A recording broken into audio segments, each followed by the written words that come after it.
our special series, Doing It All, and a closer look at issues facing women when it comes to balancing work and family. NBC's special anchor, Maria Shriver, has more on that. Maria, welcome back. Thank you, Matt. Well, when we first announced the series, Megan Crawford, a Houston mom, told me she felt like we were speaking directly to her. What she juggles day to day isn't very different from what millions of women watching also experience. So I teamed up with some experts and we headed to her home to help give Megan some guidance on how to feel more confident in her own life. Hi, I'm Megan Crawford. I'm a single mom. Megan Crawford seems to have it all together. She has a nice house in a good neighborhood, a good education, and her own business that she runs out of her home. But peel back the layers a bit and you'll find Megan is in a struggle all too familiar to many women today. Time with her children versus time on the job. Each hour she spends away from her office is a dollar she doesn't earn, a dollar she needs in order to make it to another day. So I paid her a visit. Hi, I'm Maria. Nice to meet you. Nice to meet you. Take me back 10 years, 15, when you were a young girl. Is this the picture you thought you'd be living? Oh, of course not, right?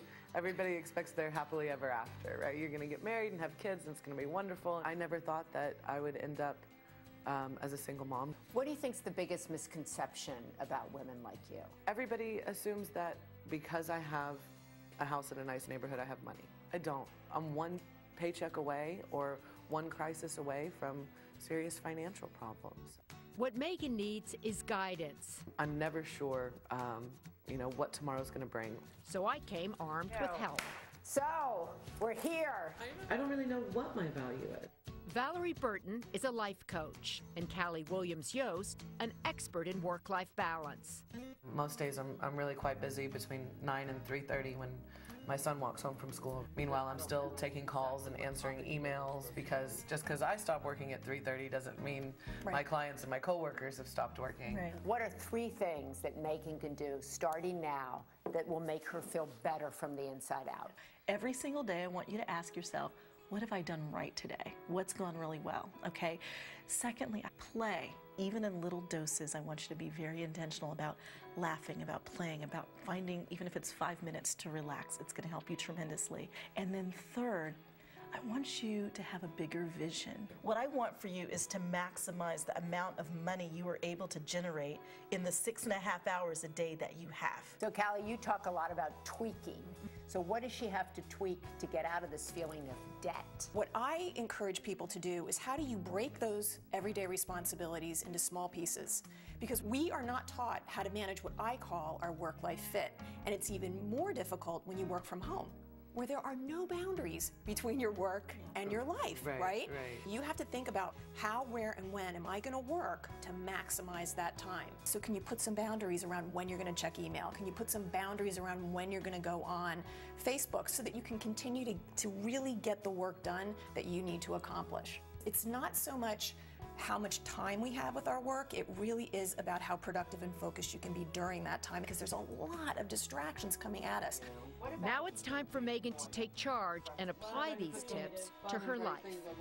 Really, for the first time in a long time, I was able to really feel good about myself. That day-to-day encouragement that I'm doing a great job, that has to come from me.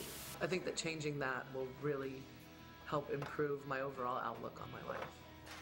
It has been about a month since we visited with Megan, and she tells us that she's really tried to apply what she's learned, waking up 15 minutes earlier each morning to have time to herself. She's also taken an online negotiation course, and she's put together a brunch date every week that she spends time with girlfriends going over the successes of her week as opposed to the negatives of her week. And that the small changes are what really have an impact in people's lives. That was the piece of advice I like the most. At the end of the day, think about what went right as opposed to dwelling on what went wrong. Right. The Shriver Report's getting a lot of attention. Beyonce wrote an essay for it, and it's getting a lot of pickup online. She wrote an essay, and she posted the cover of the Shriver Report on her website. My kids think I've arrived. That's right. They finally think I'm doing something important. And you're going to actually talk to the president about some of the findings findings in this report. That's right. He's asked for a meeting, which I'm thrilled about, and I think he's going to want to talk about the 1 in 3 women in this country who are struggling on the brink and what the nation leaders on both sides of the aisle can do about it. So maybe we can have some